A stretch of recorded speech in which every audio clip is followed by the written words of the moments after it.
It's a pleasure to be speaking today on this platform. It's a privilege. My name is Dinesh, and I head the healthcare business for Frost&Sullivan in Asia Pacific. For those of you who don't know what Frost&Sullivan does, Frost&Sullivan is a research and consulting firm based in the US. Our healthcare practice covers different segments within healthcare, right from life sciences, medical devices, imaging, and digital health. And that is what you will see being covered today in the presentation with that we'll be presenting in a short while. In the interest of time, I will not get into the background of the COVID statistics for Indonesia or looking at the state of economy due to the COVID impact, but we will dive directly into the impact of COVID on the healthcare industry for Indonesia and the opportunities that lie for companies that are participating in this market.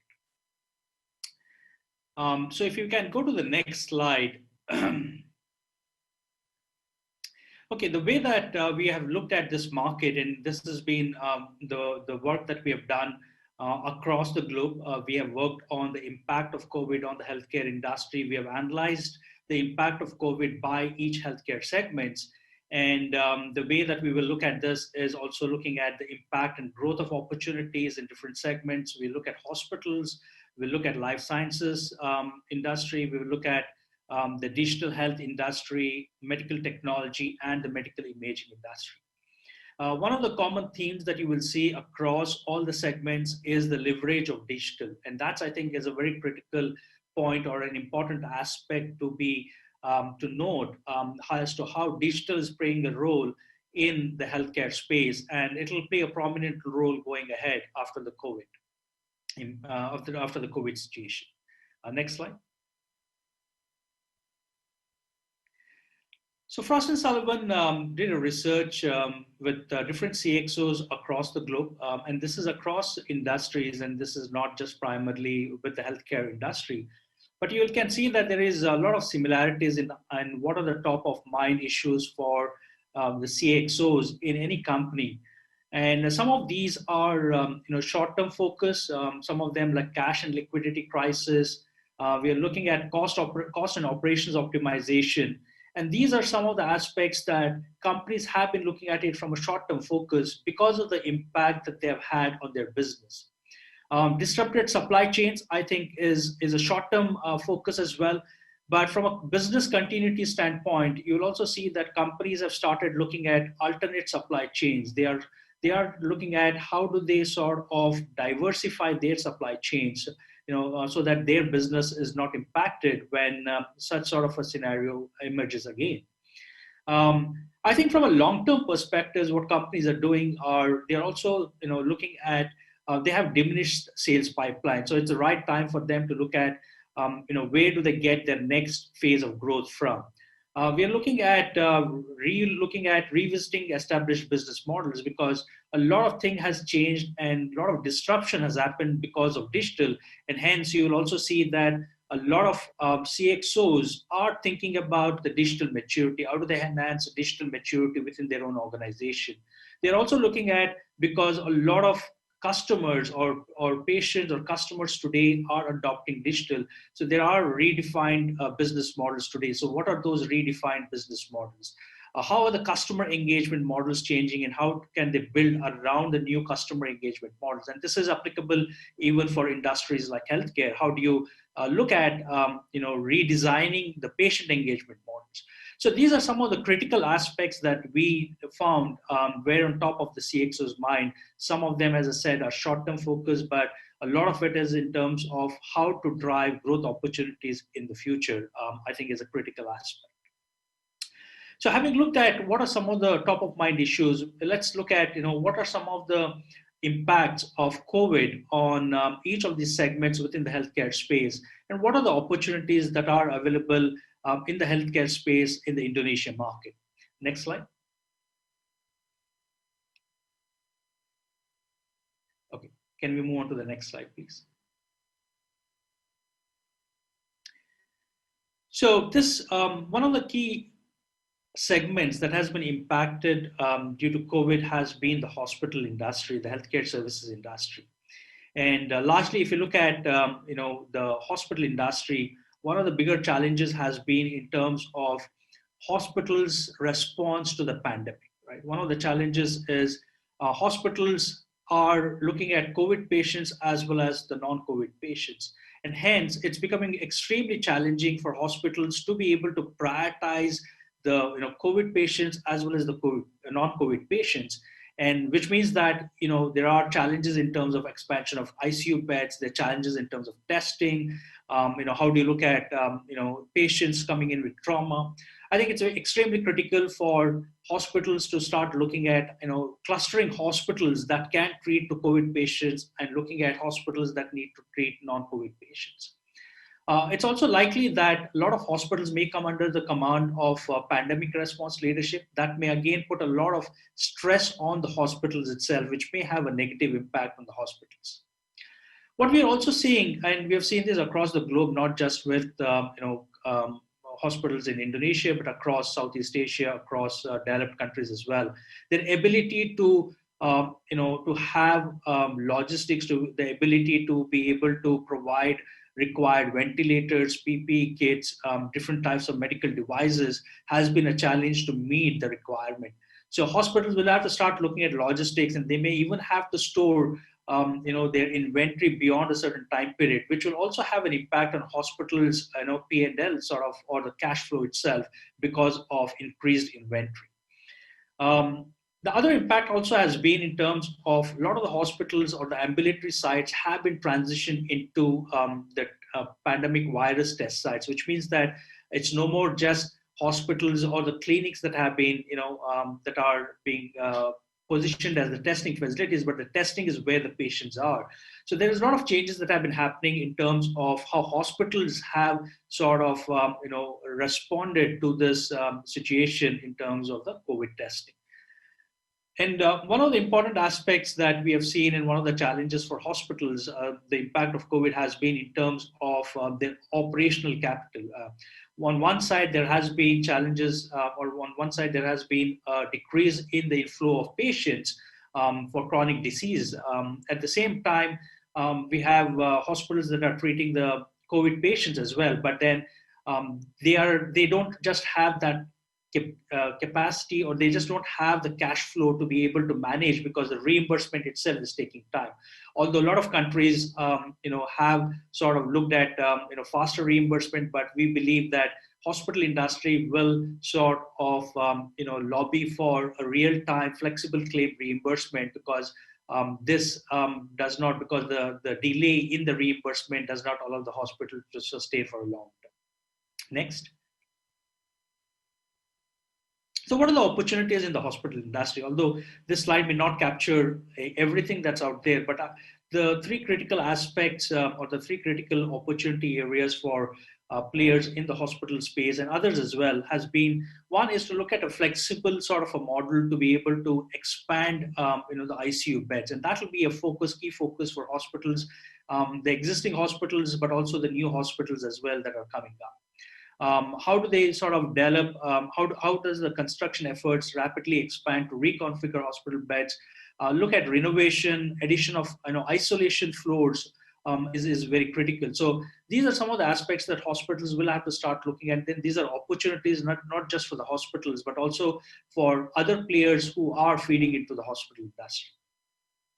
We have seen some new business models, or new, I would say rather, patient care models that are coming into place. And this has been in the industry for quite some time. You'll see models such as eICU, which means that the patient does not really have to be in an ICU, but the ICU setting can be created where the patient is. And this is primarily outside a hospital setting or a clinical setting. And what it does is it really helps, the hospitals increase the capacity of ICU beds without actually increasing the physical infrastructure. And these patients can be monitored through remote monitoring, through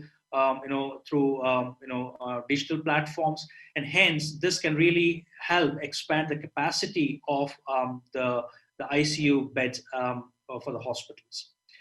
The other aspect that we think is an opportunity, post-COVID for a lot of hospitals is to sort of look at adoption of telemedicine platforms. Some of the hospitals have already done it to be able to remotely diagnose and treat patients, but at the same time, we are also seeing that there is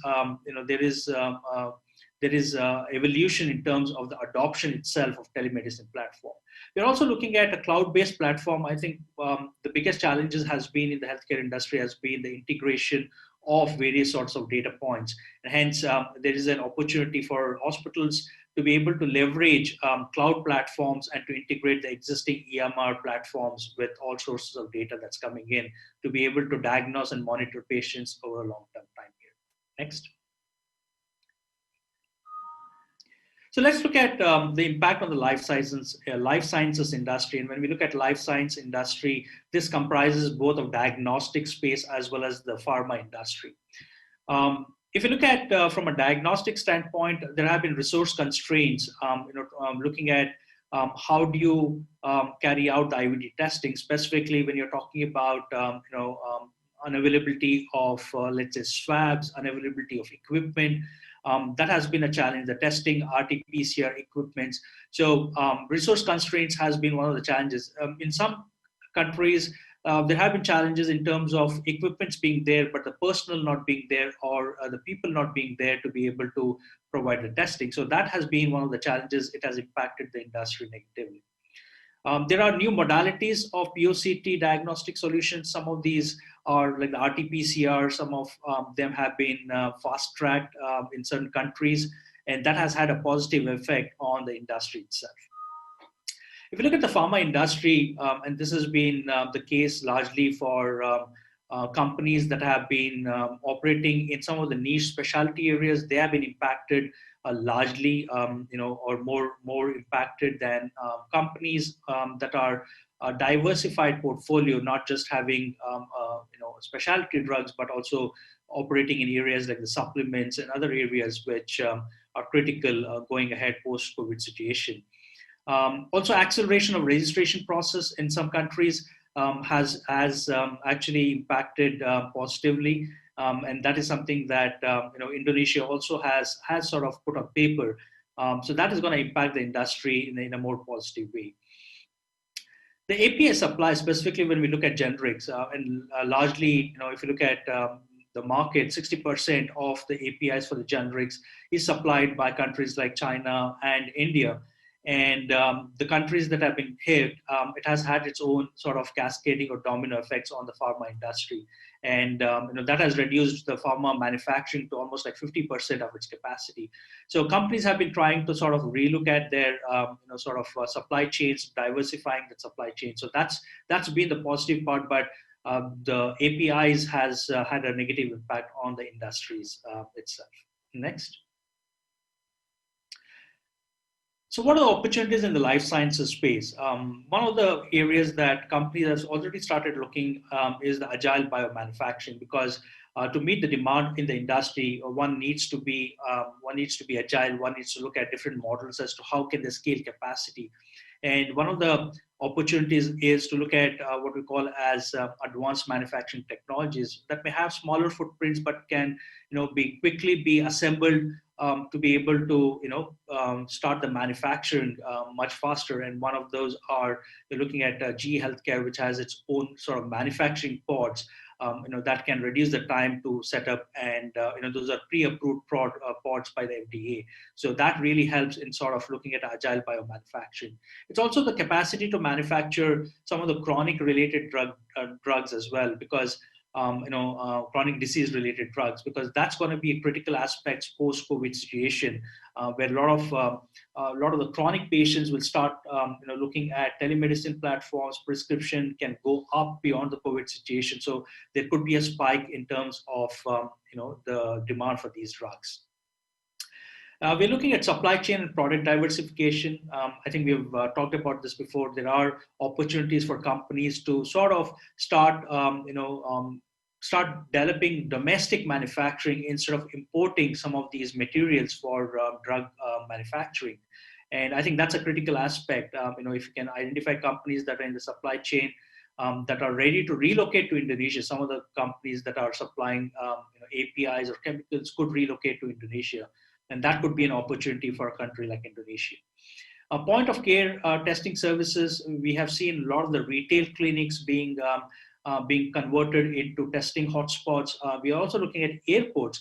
And there have been companies that are looking at sort of enterprise, sort of COVID testing, which means that you are really enabling the testing of COVID at the sites itself where there's a larger population. So there are some new techniques that are coming up. So it's an opportunity for a country like Indonesia to look at some of these new modes of testing or new new models of testing and to adopt them for the benefit of the population.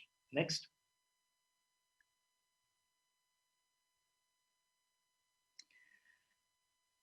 Okay, the digital health, and I mentioned this before as well. If you look at the leverage of digital, it has had a profound impact on how the healthcare industry is operating today. And one of the strategic imperatives is to focus on, for a lot of that digital health industry, is to look at how do you bring in new platforms, because there's so much of pressure today, and most of the telehealth platforms have seen more than 100% increase in the traffic. In some cases, it's gone beyond 100%. And there has been a lot of pressure for companies to be able to bring in new solutions to the market. And that pressure is really, will sort of bring in an element which is a rapid solution, but that really still has to meet the requirements of the clinicians, and that has to meet the requirements of the FDA as well. And hence, it's important to look at companies to look at how can they how can they bring products faster to the market, how can they develop a rapid solution proof without really sacrificing the requirements in terms of what is required to deliver outcomes to the patient. We are looking at regulatory support from the government. Largely, this is a case in the Southeast Asia region. Although the regulatory authorities have approved a lot of the telemedicine or the telehealth platforms today as the first screening criteria for COVID patients or patients who are likely to have COVID symptoms. But acceleration of the regulatory support from the governments will really help digital platforms, the adoption of digital platforms to accelerate. And that will also increase the investments. And Indonesia is one of those countries that has a larger setup of startups in the digital health space and also unicorns in the digital health space. And it's imperative that the regulatory bodies start looking at collaborate with the participants to be able to approve these through the FDA, and in some cases could be looked at it from a reimbursement standpoint as well. We're looking at telehealth, telemedicine as areas. I think, and we have spoken about this. We have seen a lot of the companies in Indonesia, Halodoc, playing a major role, not just in terms of looking at it from a COVID patient's standpoint, but also looking at it from non-COVID patient standpoint. And that's been a real impact on the digital health industry. Next. So what are the opportunities for players in the digital health space? One is, I think the need for real-time data interoperability, again, platform agnostic sort of telehealth, telemedicine, remote patient monitoring platforms are very critical. Access to data by all legitimate stakeholders, in an open and secure environment is the critical aspect, because if there's no interoperability, then it becomes very challenging for the hospitals to collaborate with the telehealth platforms or any clinics to collaborate with the telehealth platform companies. At the same time, privacy and security also will be a key aspect to look at from a telehealth standpoint. And hence that will become data security will become a key. So there are a lot of opportunities for players who are in the data security space, companies that are looking at building in interoperability, integration of platforms in the digital health industry.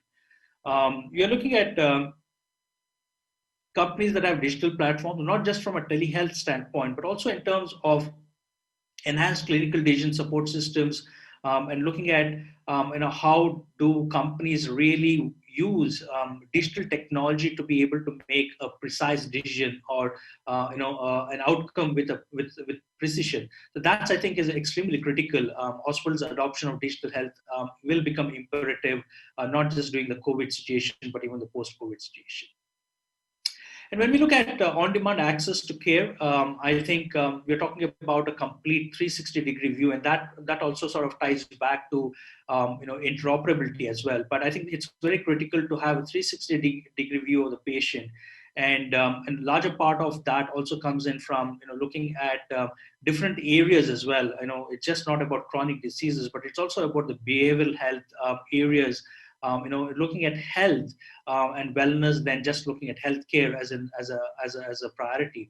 And one of the research or the surveys that FROST&SULLIVAN did, we found that all the countries in Southeast Asia, there was at least a 60% increase in response from the population to say that they are looking at health and wellness. Their investment in health and wellness is going to increase, both in terms of either using wearables or using telehealth as a platform, or the consumption of supplements or nutraceuticals, to be proactively managing their health than really looking at healthcare, from that standpoint. Next.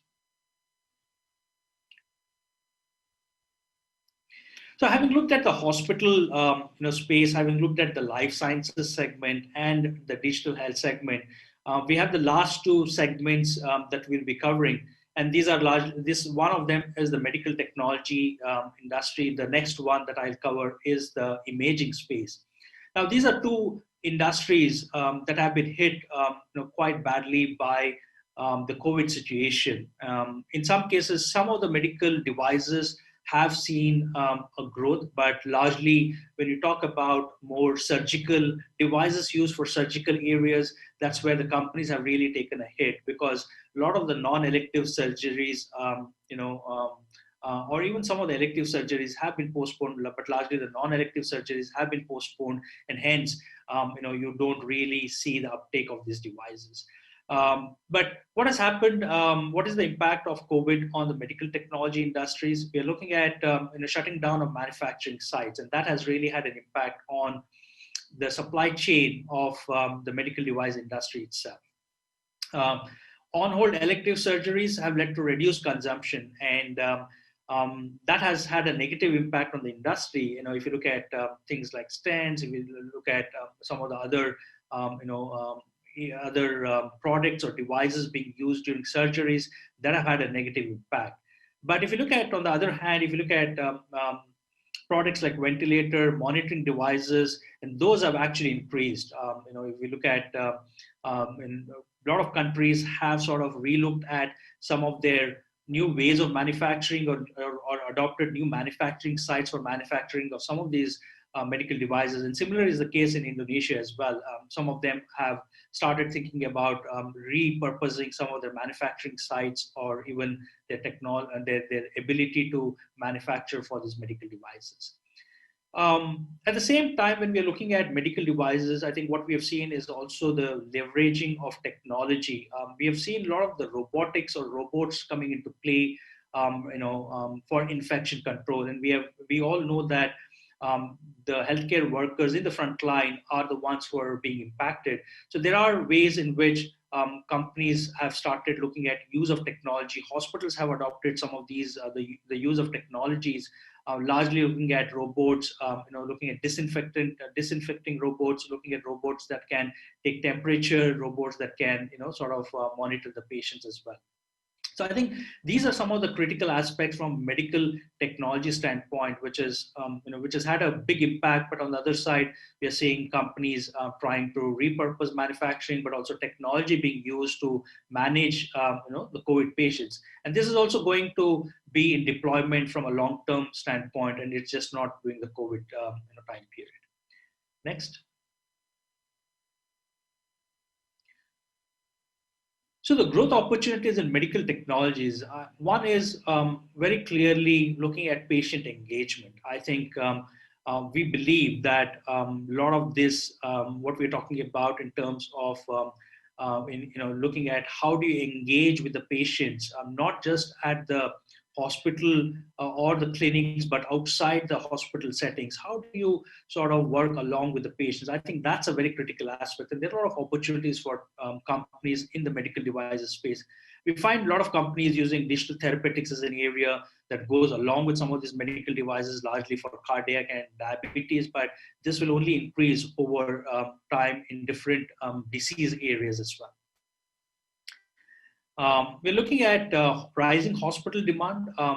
Operational efficiency becomes a key as we move forward, because hospitals will be trying to recover from the from the COVID situation, and hence they would definitely be looking at increasing patient pool, looking at how do you increase the adoption of technology that will increase efficiency, that will bring in more optimization of the workflows itself. So I think those will be critical, and we will also see in this whole the post-pandemic as well. We believe that one of the areas that will have investment will be what we call as the command centers for hospital, which can clearly monitor the infrastructure, the capacity of the hospital itself, and try and position the availability of the infrastructure, the capacity to take in more patients.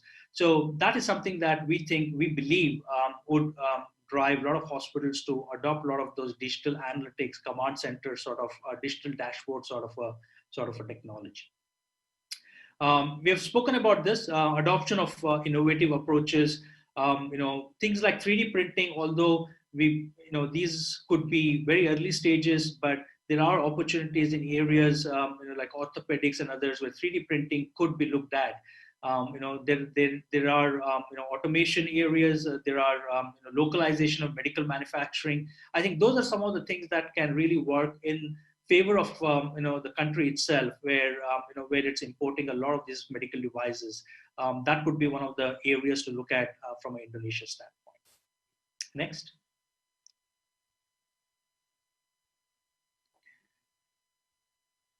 The medical imaging industry has been badly hit, and this is largely because you don't really have patients coming into the hospitals, whether it's elective, non-elective, but then patients have been able to postpone some of these imaging sort of procedures. One of the challenges, and that has had a very negative impact in terms of the radiology department revenues itself, and also has an impact on the companies that are in the imaging industry. Remote diagnostics will definitely emerge as one of the key areas.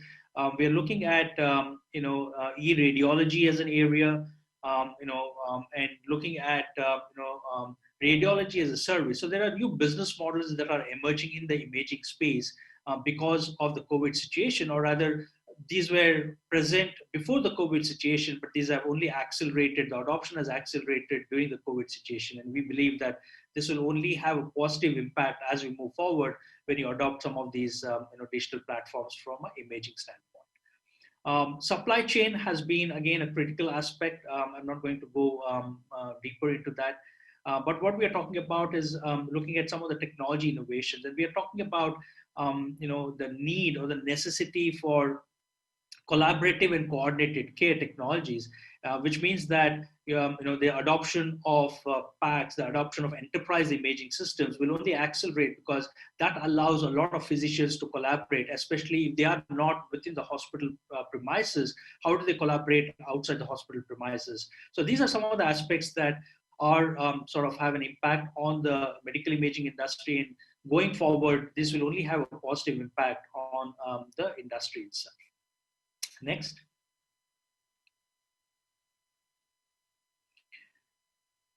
So we're looking at adoption of teleradiology and AI in imaging. And when we speak about imaging industry and AI, or rather the AI industry, imaging has been one of those sectors within the healthcare industry that has a higher adoption as compared to any other segment within the healthcare space.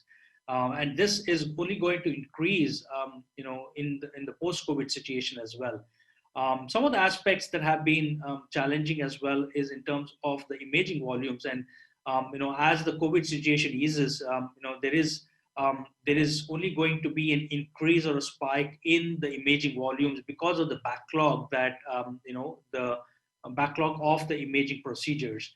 And that will only, translate into the radiologist burnout and the, lack of capacity to be able to analyze any of these images. And that is only going to sort of increase the adoption of teleradiology, looking at AI in imaging, primarily from a standpoint of making those decisions, accurate decisions, and to be able to make them quickly. Collaboration between providers and clinicians, there is an opportunity here, looking at mobile portable imaging systems, because again, from a standpoint of utilization of the products or the equipment, a lot of those have not been able to, or the utilization has been low because these are high capital equipments and immovable equipments. But there will be an increase in terms of mobile and the portable imaging systems. There's already high adoption of portable ultrasound sort of systems, and this will only increase. We're looking at managed models in imaging. We are talking about outsourcing of outsourced models in imaging. You're talking about report as an output. You're not charging for the process, but you're really charging them on the reports that are delivered. Talking about a fee per scan, you're talking about platform as a service. So new business models emerging in this space, because the capital expenditure is going to be a huge sort of impact area for hospitals and radiology centers. So different models being sort of leveraged is what we see going forward for the imaging industry. Next. So that's sort of really looking at the impact and the opportunities for companies, the post-COVID situation.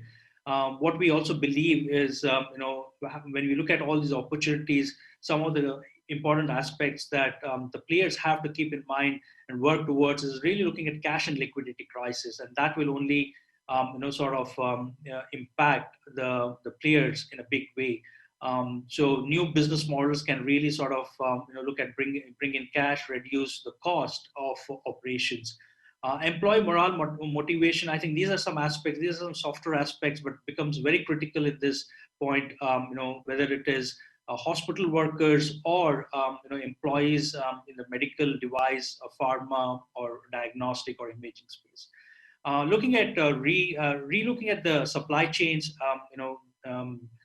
diversifying the supply chains, bringing in more transparency with the use of digital to be able to have some visibility into the supply chains becomes very critical. Looking at how do you change the business models, and I think we have seen a lot of changes that are already happening from a business model standpoint. Companies today are looking at how can they interact with the physicians without being there physically in front of the physician. How can they build new patient engagement models? How can they bring in insurance companies to be able to reimburse those new patient engagement models? So these are some of the aspects that companies have to really look at, when they look at opportunities and to be able to grow the post-COVID situation. So that's the end of the presentation from my side. Thank you so much. It's again been a privilege and a pleasure to be presenting on this platform.